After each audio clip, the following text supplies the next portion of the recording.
ஆக இன்றைய தினம் இந்த கட்சி திராவிட முன்னேற்ற கழக கட்சி பொன்மனச்செம்மல் புரட்சி தலைவர் எம்ஜிஆர் இயக்கத்தை தோற்றுவிக்கின்ற பொழுது தீய சக்தி திமுக என்று குறிப்பிட்டார்.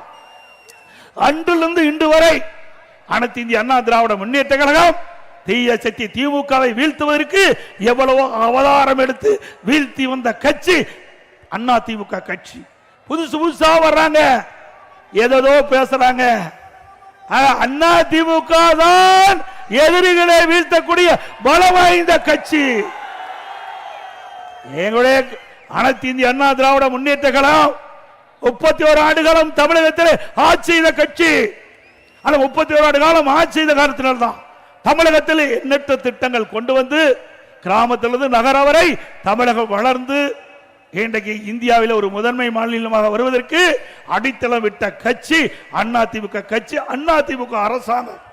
அதே போல அண்ணா திமுக பொன்விழா கண்ட கட்சி. நேற்றைக்கு துவங்கிய கட்சி அல்ல, பொன்விழா கண்ட கட்சி. அப்படி அனைத்து இந்திய அண்ணா திராவிட முன்னேற்ற கழகம் இந்த நாட்டு மக்களுக்காக நன்மை செய்வதற்காக தோற்றுவிக்கப்பட்ட கட்சி.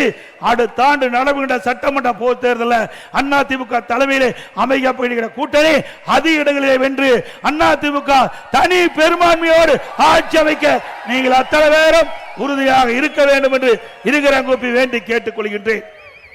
இன்றைக்கு ஸ்டாலின் பேசுகிறார்.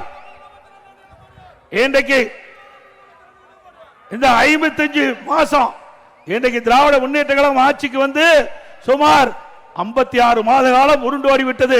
56 மாத கால ஆட்சியில விவசாயிகளுக்கு நன்மை செய்தாரா? விவசாயி தொழிலாளிக்கு நன்மை செய்தாரா? இல்ல, எல்லா துறைகளிலும் சுரண்டுதான் பார்த்தார்கள். 8 கோடி மக்களை சுரண்டி இன்றைக்கு ஒரு குடும்பம் செல்வ செழிப்பிலே இருந்து கொண்டிருக்கிறது. அதுக்கு முடிவு கட்டுகின்ற தேர்தல் 2026 ஆண்டு சட்டமன்ற தேர்தல்.